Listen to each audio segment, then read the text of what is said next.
But 3 days before the Titanic set sail, No, dude. over to this new Federal Reserve System in a short period of time. And I'm not exaggerating on that, right? The Federal Reserve System of America required gold in order to work. About that whatsoever. No, it was funded by... I'm active duty, it's just job, man. I feel that. But some people do glorify military and have that shit slave program. But to me, I'm not familiar with all. Yes, ideally, fighting...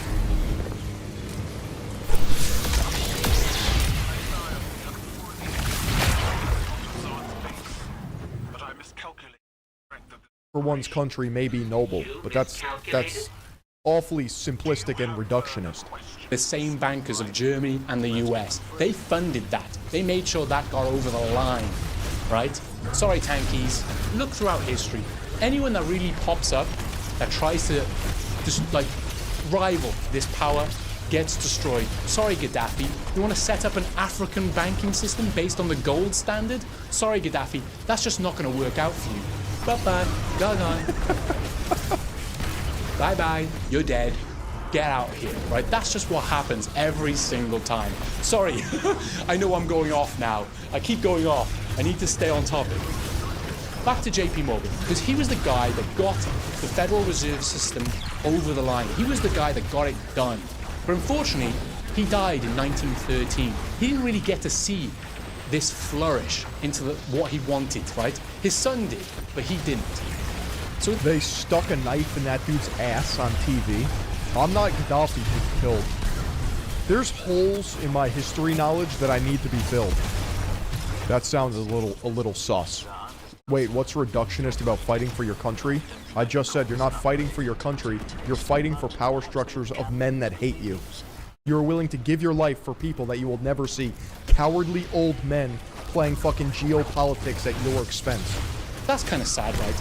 But remember when I said earlier that he was interested in occult-adjacent ideas like astrology?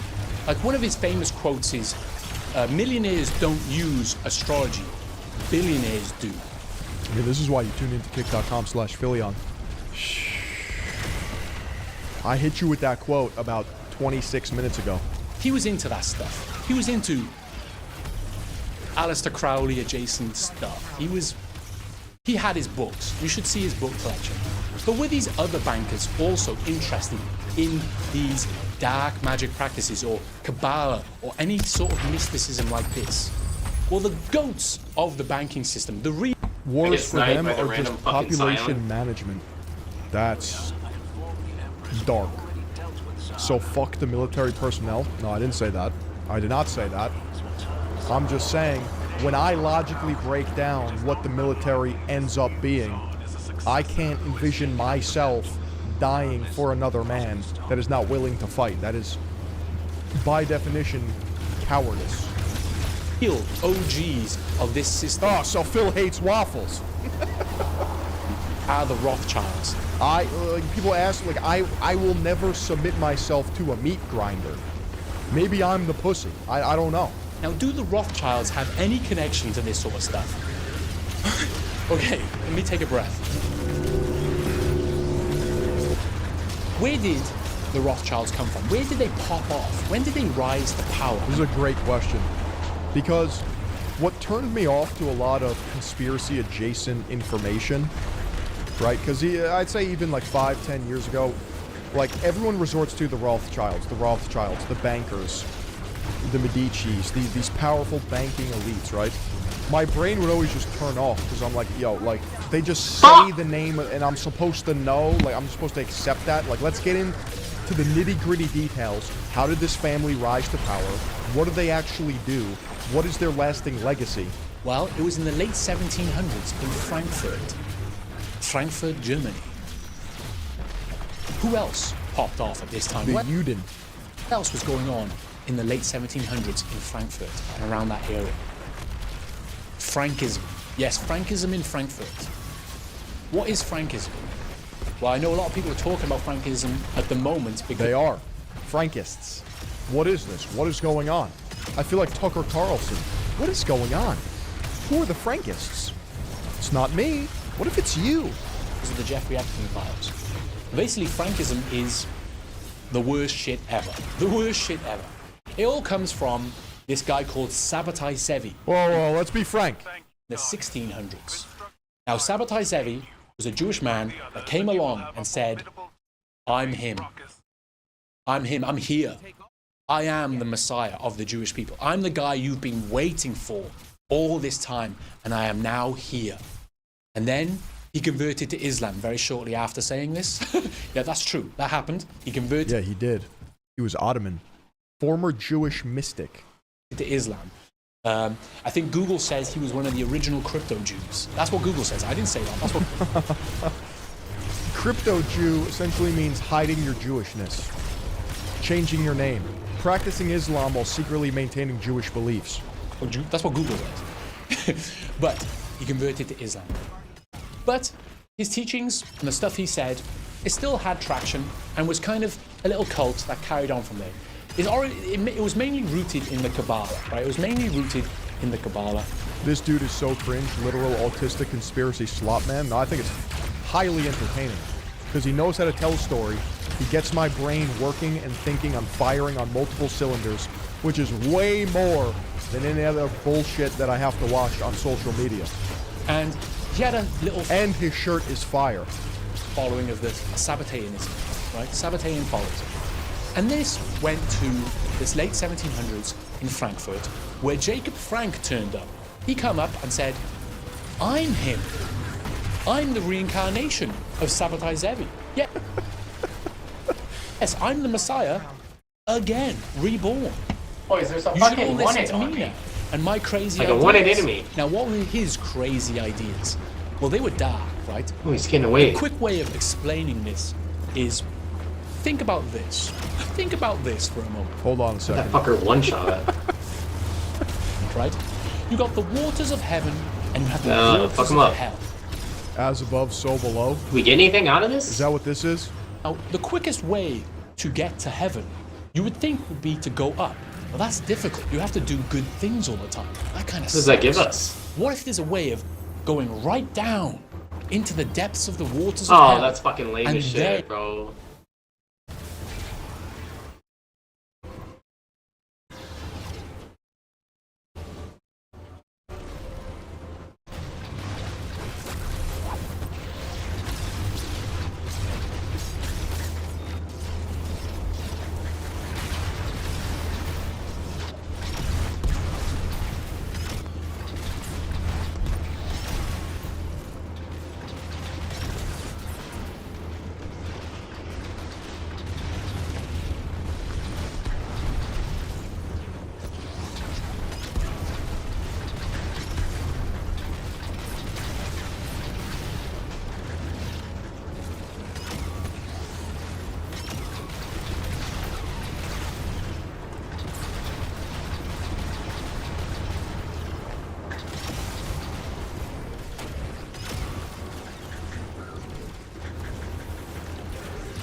Skipping that process and going straight to the top.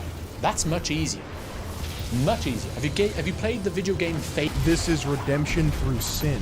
And yes, I have played the game Fable, and I remember being 12 years old in Fable 2, going full evil, sprouting devil horns, and massacring NPCs. And I was like, whoa.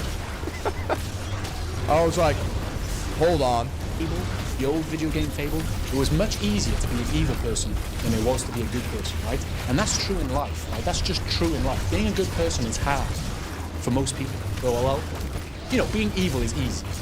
Like, I couldn't be evil. Well, I'm not. You know what I mean? Being good is hard.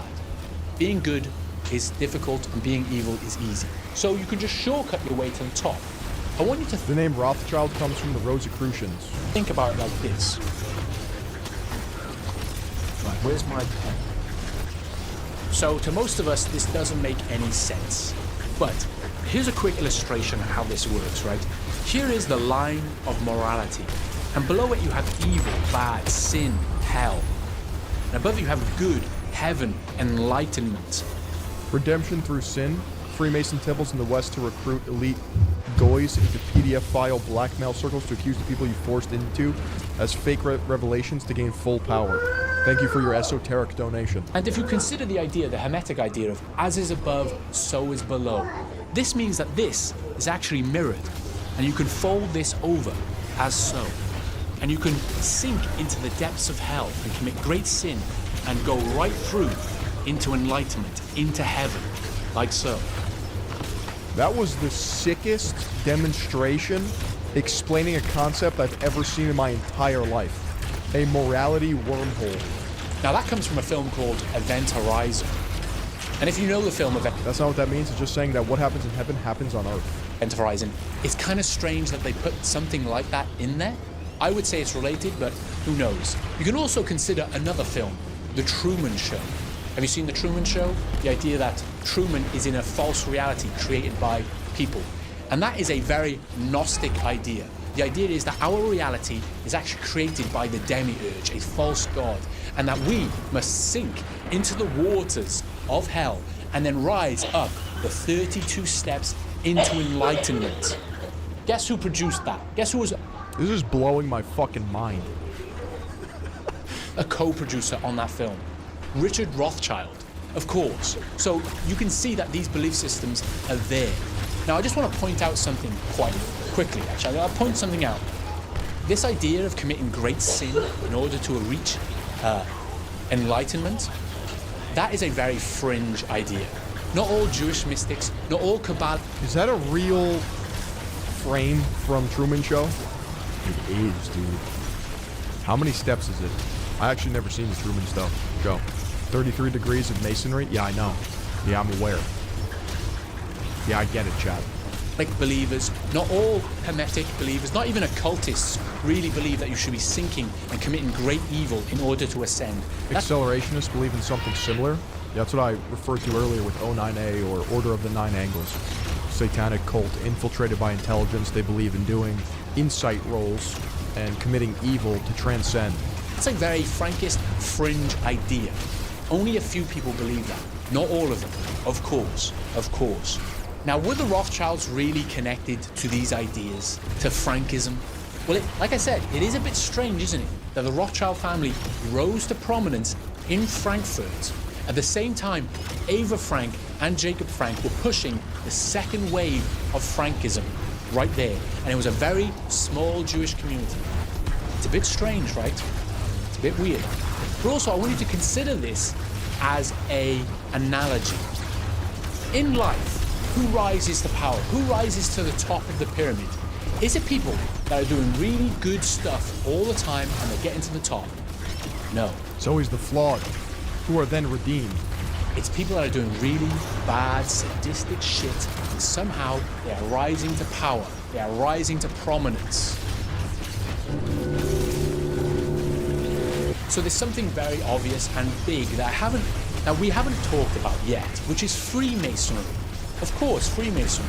Now the problem with Freemasonry Is that it's fake and gay. I think I'll talk more about this in another video, is there was this merger in the 1800s with the Rothschilds. See, the Rothschilds, they rose to power, but what they really represented was a kind of Gnostic Zionism within Europe. But the previous powers of Freemasonry, they merged with the Zionistic movement. See, Freemasonry kind of is an evolution of the Jesuit order one way or another. But they merged together into like one kind of secret occult system. And I like to use the word occult because that's kind of what it means. Secret knowledge, hidden wisdom. They keep things secret from you. But it's also hidden in plain sight. If you look at the Federal Reserve dollar, you know this. It's just coated with Masonic imagery. In fact, if you go to Philadelphia, the Masonic Lodge there is insane. Everyone knows this. If you just look at the Federal Reserve dollar for one moment, you'll see all the occult symbolism is right there in your face. 13 tribes, 666, the pyramid, and the little owl that represents Moloch. Like, why is this there, bro? Why is there a huge Masonic temple? But where does all this symbolism come from? And if I'm correct, there's a Benjamin Franklin statue right outside of it because he was initiated into St. John's Lodge in Philadelphia in February 1731. Well, a lot of it comes from King Solomon. See, within Freemasonry and this occult system, they believe that King Solomon was the man. He was the dude. He was the great temple builder, the wisest man alive. But why did they think King Solomon was the Freemasonry is Judaism for Gentiles. So it's being Jewish for non-Jewish people. Is that what you're saying? wisest man alive? Well, King Solomon, he had 700 wives and 300 concubines. I'm a Mason at the old Hymerian Lodge 6885. It used to be exclusive to members of a grammar school in the area until it was shut down. So what do? Do you have secret knowledge of society? Do you wear blue slippers? Concubines, which means mistresses. He had close to 1,000 women. The guy was getting laid. He was getting some. So obviously, King Solomon knew something that we don't. He had some hidden, secret knowledge that we don't know about. But the thing is, I wear gloves and drink alcohol. What the fuck do you do in Freemasonry, bro? King Solomon, he made a big mistake, a great mistake. He listened to his wives. He actually...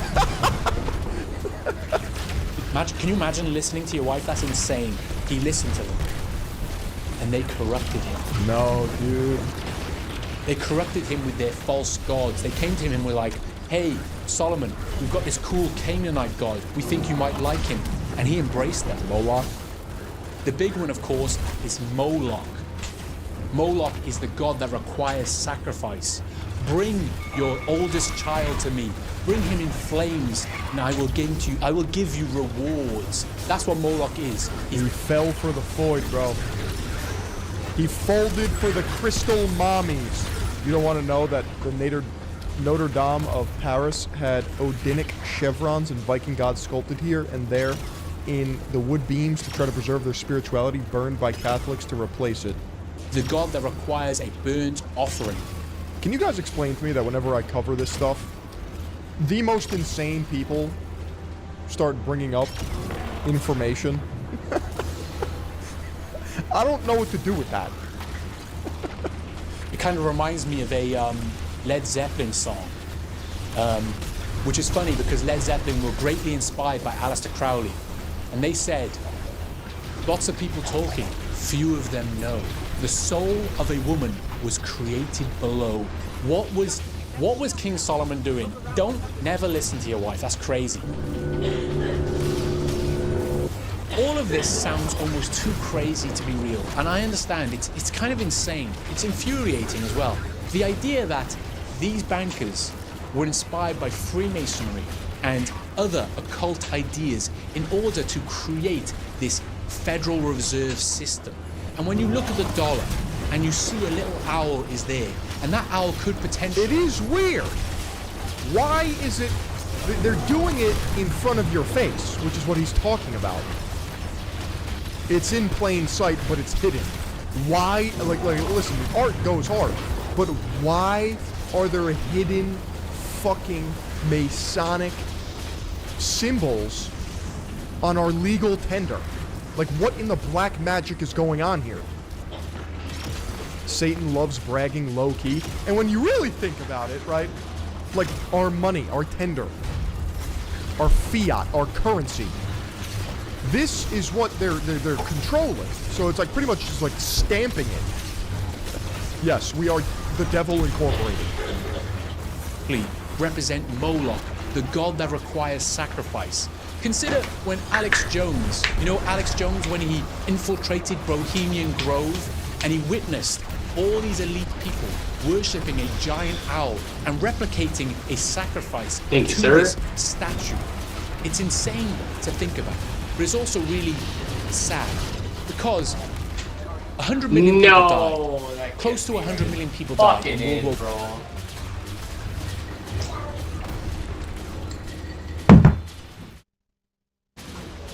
Thank you, sir.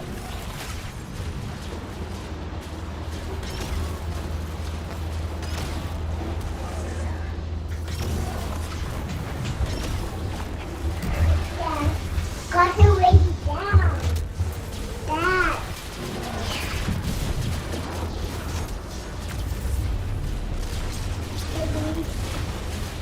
What are you? Yes. Yeah. One and World War II. And Let's go hide in the the woods. owl god, the Moloch, he requires sacrifice in order for you to gain rewards. And think about the rewards that they... So post World War One, How are you guys not The money- dying when you're like right on top of him like that? Hydra have but one head, Deborah. Yes. Thanks, Hydra do. There's an old mythological creature. Never mind. You would do well to leave your hide site to better understand our enemies. I'll do that. Good shit, boys. Good shit.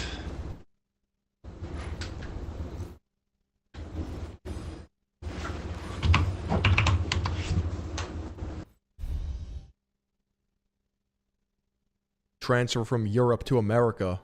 The reward being the money transfer from Europe to America. The reward being infinite money. received. The Federal Reserve dollar. And think about the rewards that they... So post World War One. statue. It's insane to think about, but it's also really sad because 100 million people died. Close to 100 million people died in World War I and World War II. And the owl god, the Moloch, he requires sacrifice in order for you to gain rewards. And think about the rewards that they... So post World War One. The money transfer from Europe to America. The reward being infinite money. received. The Federal Reserve dollar became the default currency of the world. It became the biggest currency in the world after these events. That sacrifice worked. And even more so after World War Two. And if you're European, maybe you have a great-grandfather or great-great-grandfather that died in one of these wars. It's sad to think that potentially they were just sacrifices for this. That's kind of crazy, right? That is insane. But it kind of makes sense. I myself, personally, all four of my great-granddads, all four of my great-grandfathers, they died in either World War I or World War II. Actually, one of them survived World War I, but he was so traumatized by the events that he lived the rest of his life in an insane asylum. They all died younger than I am today. I think. Yeah, that must be true. That's true, actually. Yeah, that's crazy. They must have all died younger than I am today. To think that they were a sacrifice to Moloch. I almost don't want to believe that, right? I don't want to believe that.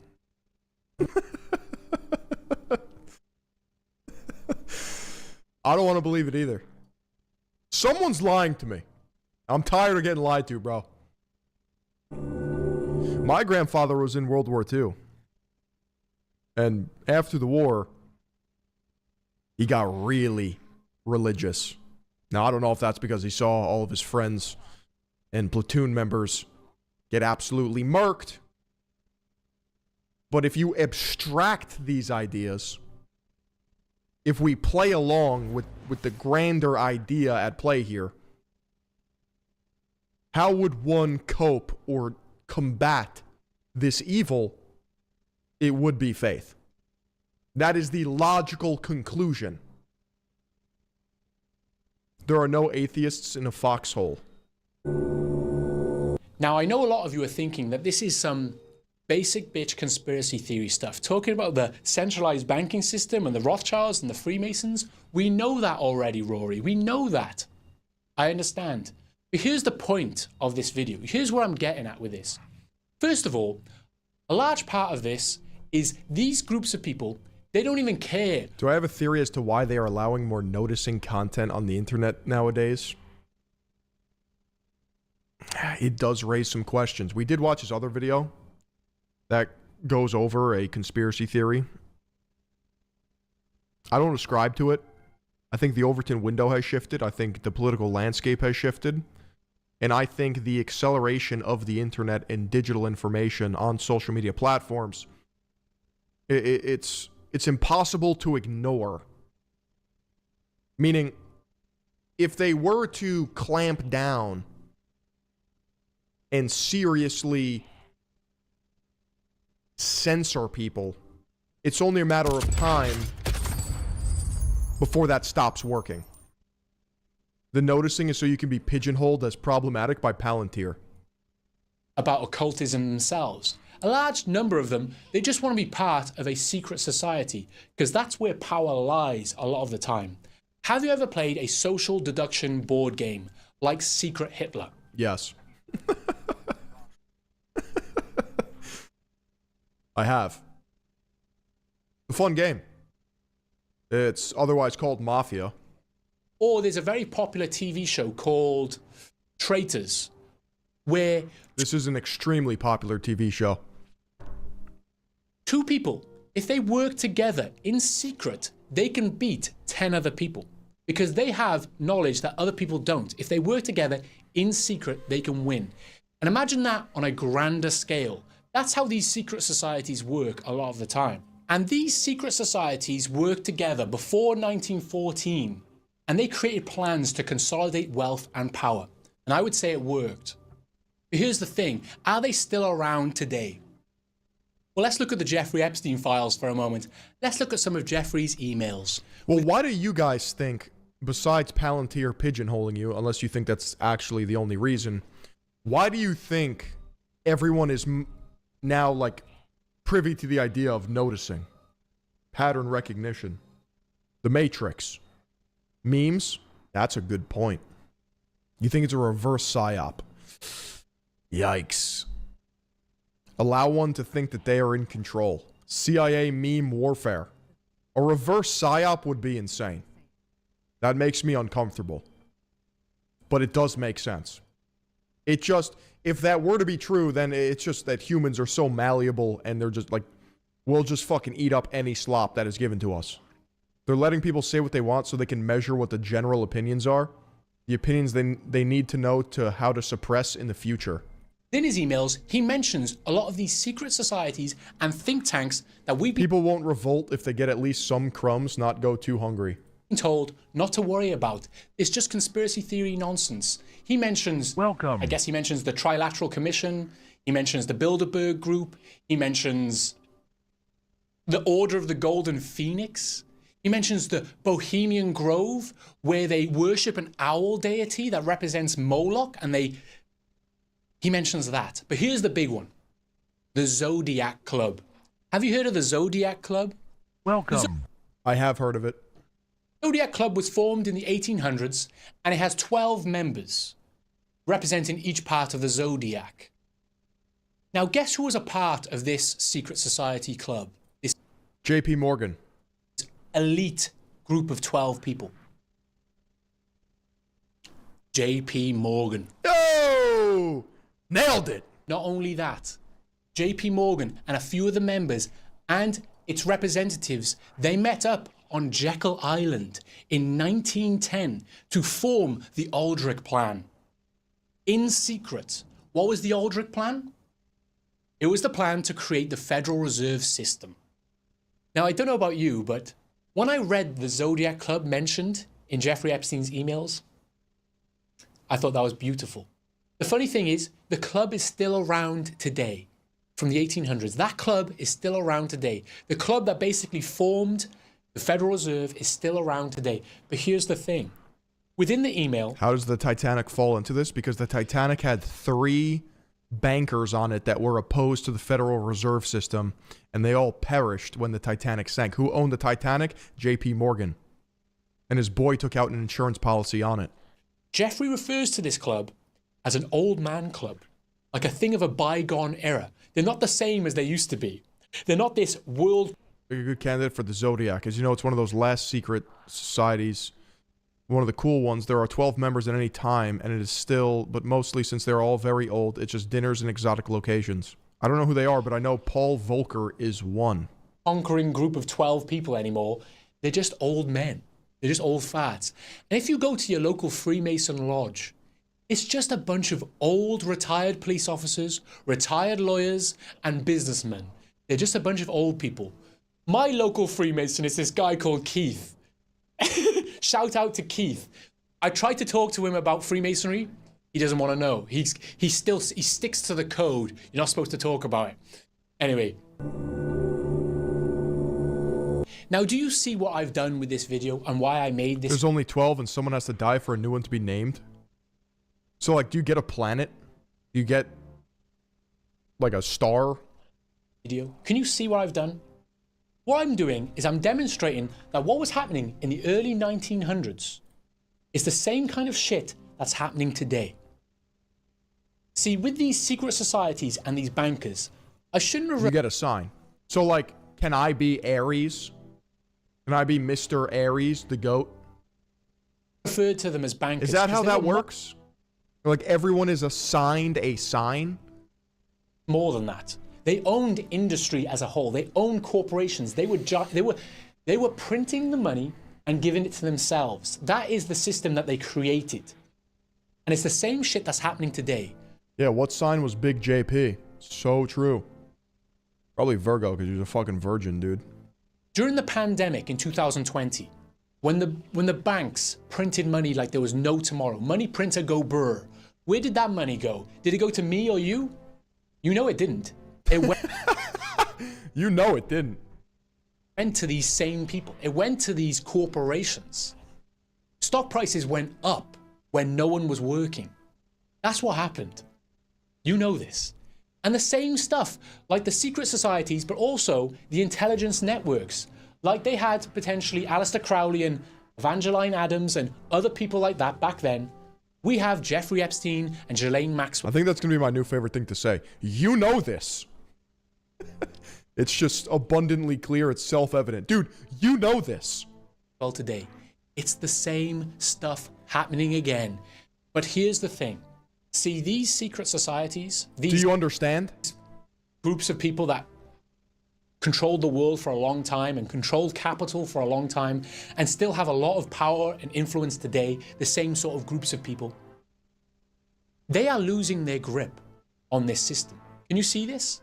I can see this, especially the media. I couldn't post this on YouTube just a few years ago. But now He's talking about the great realizing. We're past noticing. Realize. I can. They are losing their grip on this golem that they have created. And that's what it is. A leviathan that they have created. And they are losing Yo, is that Philion? control of it. But here's the thing. They always have a plan. They always have a plan in place. Like in 1914. So is the golem... Whoa. I see where this is going. It just clicked. Chad, if you've been paying attention, you know where this is headed. I just blew my own fucking mind. I just sucked my own dick. Whoa. The evolution of the golem is the AI singularity. It's the perpetual AI consciousness. That's why all the money is hedged on it. It is the bet. That's all we have going for us right now. Where's everyone's attention and money? AI. Why? And before that, they've always had plans in place. And what's coming? Artificial intelligence. And they will use that as a tool. If you look at Peter Thiel and his answers about AI versus humans. Hey, Peter, should humanity endure? What do you mean by humans? Control you, to control me. They will use that as a tool to regain this power, to try and control this golem that they have created, this soulless being that is capitalism. But I would say that capitalism, or this corporate system that they have created, I need a spray bottle of water vapor next to me so I could squirt in my face whenever I'm doing a Peter Thiel impression. Because he's just like forever moist. Yeah, Joe Rogan being like, hey, Peter, you met Epstein before he was arrested, right? Like you thought his taxes were like, yeah, he had really good financial literacy. No, that was after. Yeah. it's a runaway train at this point. It's a runaway train. They can try and Yeah, that's because skin suits are hot. hold it back as long as they can, but they will lose their grip. And what's coming after that? That's the scary part. Who knows, right? Anyway, hopefully that's everything. My throat really hurts. I could talk forever, but my throat hurts, so I'm gonna have to stop here. That was the coolest video I've ever seen on this platform.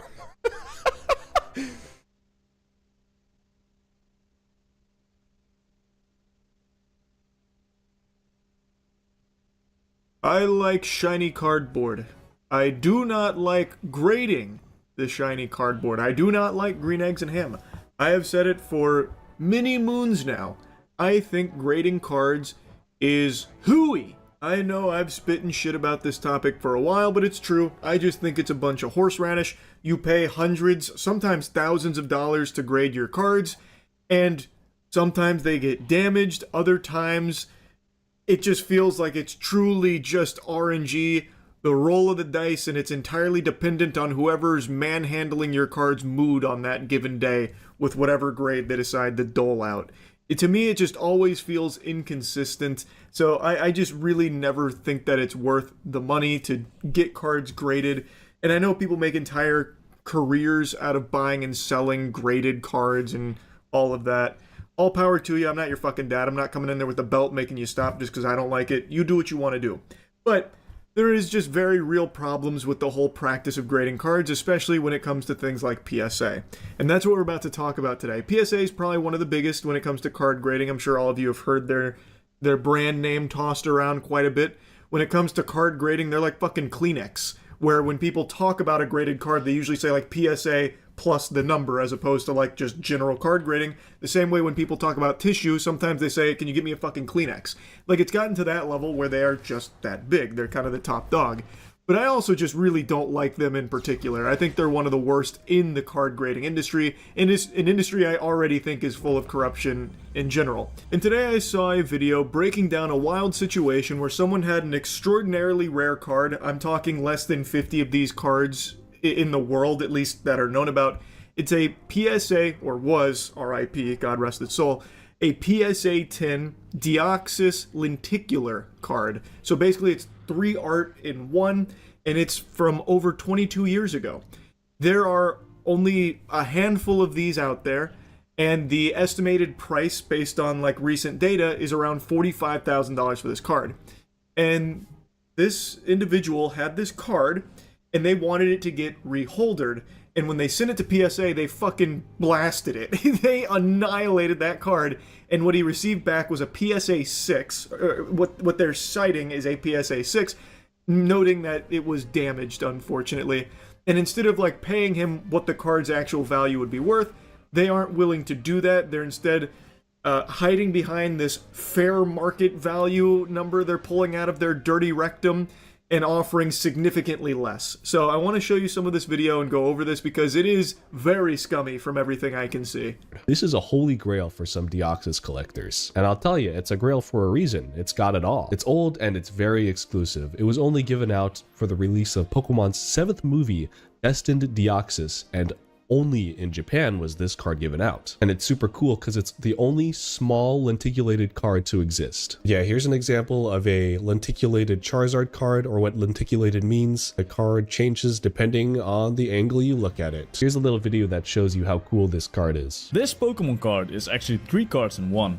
When you move this card up and down, Deoxys will change into a different form.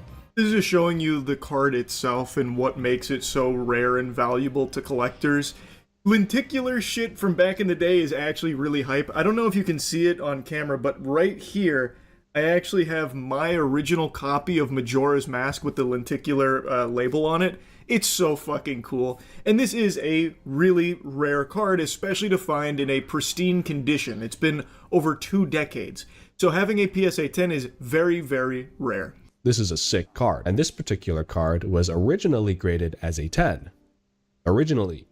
Now, how did that change? Well, it happened through a process called reholdering. Older PSA as a company, a grading company, was a little more lenient on Pokemon cards, or just cards in general, at the time. So, when you get an older slab, you expect a lesser quality condition of a card, even if it is in a 10. Logan Pulse Pikachu. And you'll see this happen at Pokemon card shows. People will ask if my card has a older certification number, meaning it was graded at a older point in time, and if they are graded at an older point in time, they're actually worth a little less. So what some people do is they get their cards reholdered. which is exactly what this individual is doing. They wanted it reholdered so they could have an updated slab showing that it is a pristine tin, even by modern, more strict grading standards, because that would then fetch a higher price to collectors that want to purchase the item. And according to the original Reddit post, they actually did have someone offer in excess of 45K. I'm assuming that may have been dependent on like the reholdering, maintaining a tin, which is probably why they were like really gung-ho about doing it.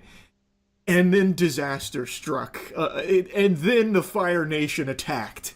Now imagine the shock that Brian felt when he submitted his super old, super rare, already in a PSA 10 Deoxys for reholdering, and it came back to him as a PSA 6, losing about 90% of its value. And it wasn't because he did anything wrong, but PSA actually damaged his card. 268, 279, 56, I actually looked it up, and as you can see, it actually has been deemed back down to an EX Mint 6. They kept the same certification number, and they turned it down from a PSA 10 all the way down to a PSA 6. Again, just to make sure it's very clear, the reason he was doing this is because with an older slab, it was more lenient, which means buyers wouldn't pay as much because there's a chance it's not actually a tin. Maybe there's like some scuffs here, a little poop over there, like who really knows?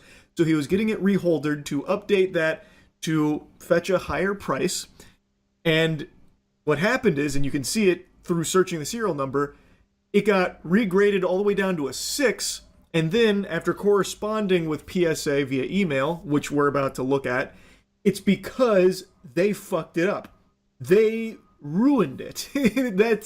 They took away the vast majority of the value of this card, which is life-changing money, mind you, all because they made a whoopsie-daisy. Oh, clumsy us, real butterfingers. We seem to have crumpled it up and used it as toilet paper. But don't worry, we slabbed it, and we've updated the serial number in our system, so now everyone will know that this is now a 6. Why aren't you happy? This is what you paid for. So here's the email. My name is Dorothy, and I'm a supervisor for the Customer Relations Department team here at PSA. Thank you for taking the time to speak with me this morning as discussed over the phone. CERT, that's the Deoxys, was unfortunately impacted during our encapsulation process. This did lead the card to no longer merit the grade of a PSA 10. Instead, our head of grading has provided that the new grade is a PSA 6. I am provided the details below. Dorothy, come on! You're gonna make a grammar mistake like that? This is less than professional. I am provided. It should be I have provided the details below. Come on, get with the program, Dorothy. Take this seriously. Along with our offer based on our findings of the fair market value. That's a boogeyman term with PSA, by the way.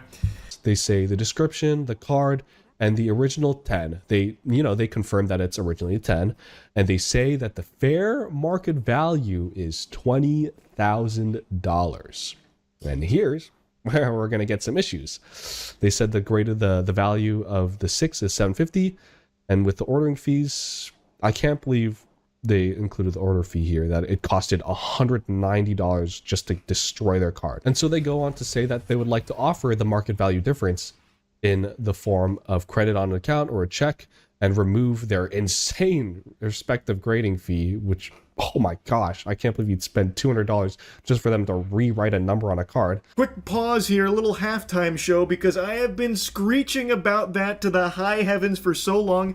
PSA overcharges the fuck out of everyone who makes the mistake of using their services. You pay an arm and a leg for the most basic of services, and they arbitrarily jack the price up as they're jacking themselves off on top of your cards, giving you whatever grades they decide to pull out of their ass that day, and their numbers make no sense. It's extremely expensive to do, like, basically anything even remotely adjacent to card grading through PSA. So, like, I'm not surprised at all about the reholdering being nearly $200 just to fucking update the slab. It's crazy, man. It is actually crazy. That price didn't shock me in the slightest. I'm actually surprised it wasn't $1,000, knowing PSA. They would also like to offer to have the item encapsulated as the current PSA grade or as authentic at no additional cost. How kind of them. As discussed on the phone, I understand you have concerns with initial market values. Please note our fair market value pricing is established by calculating the average sold prices for comparable items. And they say if you show any difference, we'll forward them to the pricing evaluation team. Now, the reason why this is such a crazy deal and such an insane, insulting offer is because the last sale on this card was $45,000. Offering 20K as an average is a spit in the face, and I'll explain later why. This is where it gets extremely spicy. That card sold only a couple of weeks ago by PSA. Then this is where it gets a little conspiratorial, but I think there's a lot of merit to it. There are people that are speculating that they didn't actually damage his card when reholdering it. The encapsulation process, it's a psyop. It's not real. What they're thinking might have happened is PSA, when reholdering that PSA 10 Deoxys that was submitted, they took it and then sold it themselves, and then instead gave him a 6, saying that it was damaged and now it's down to a 6. That is a theory, just a little game theory that a lot of people have, because you need to stop and consider just how unlikely these circumstances are that PSA had 2 PSA 10 Deoxys lenticular cards from 2004 at the same time, when there is only 38 of these cards in the fucking known universe. And somehow PSA had 2 of them at the same time. When this card was being reholdered, they had already been selling this other 10 that they had for $45K. The timing is just very suspicious. PSA was who sold that $45,000 Deoxys.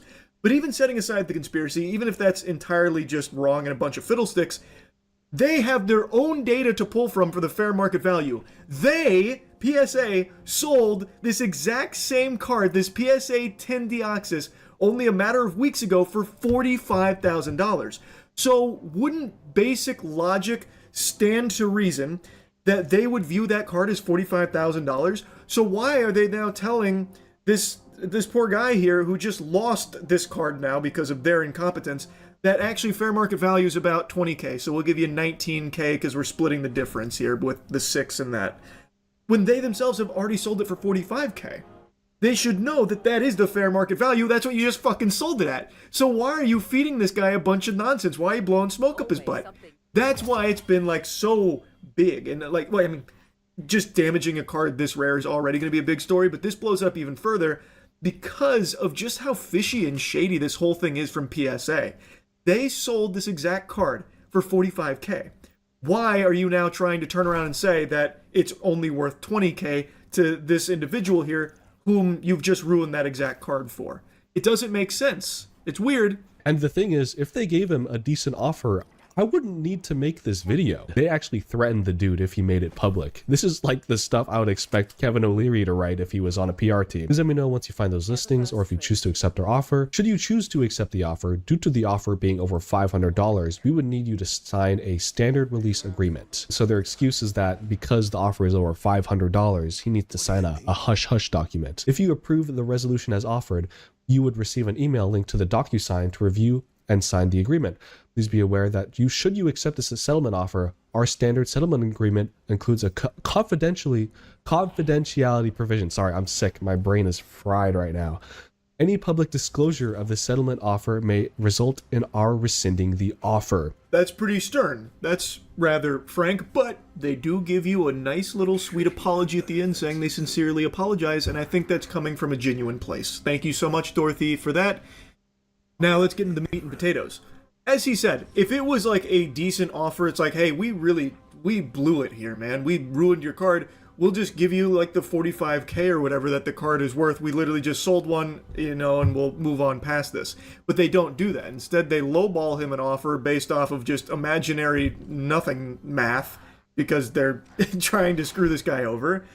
And then they're saying at the end of the email that if he accepts it, they're basically going to lock him into confidentiality where he can't disclose anything about it because it would make PSA look really bad. And I think it's pretty clear he probably hasn't accepted that offer. I imagine, will be rescinding the offer as Dorothy threatened to do in the end of the email there. And I think it just is a really, really bad look for PSA here across the board. I don't think they could have handled this any worse. But I also think this is a really nice look at how a company like PSA operates. I have said PSA is shady for a while. Dorothy calls it a standard form, which leads me and many others to believe that this is just the norm for them, that if they ruin your shit and it's over $500, they'll lock you down into being like quiet about it, so they'll pay you off like hush money and you can't talk about like, you know, the settlement, which I can almost see the logic behind, because like PSA probably doesn't want people hearing that they're ruining cards over like $500, because then people won't feel comfortable sending them the cards. But on the flip side of that coin, it would probably be good for their image to be like, hey, look, mistakes happen. We handle so many cards, you know, this volume. There are going to occasionally be these hiccups. And when that happens, look at all of these people we've taken care of when we've made an error.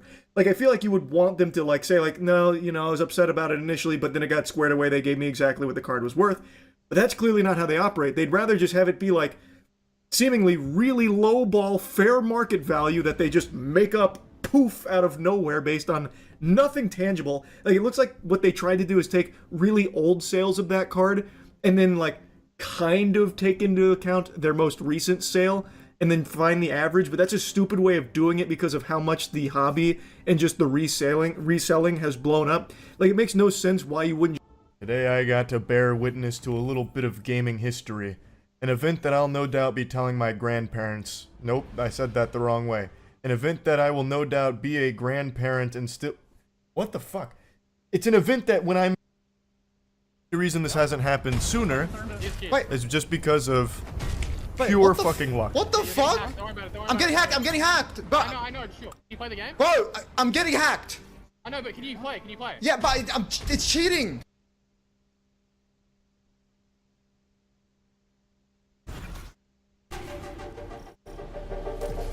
Guardian, we've received intel that Arkasan is supplying weapons to the Shadow Legion.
Build them up, knock them down. Big fancy machine.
Me and the Drifter did our fair share of Guardian hunting. Ain't ready, but the way the cookie crumbles. I was in, just like you. I'll tell you what I always told him. Get it done, you come from me.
you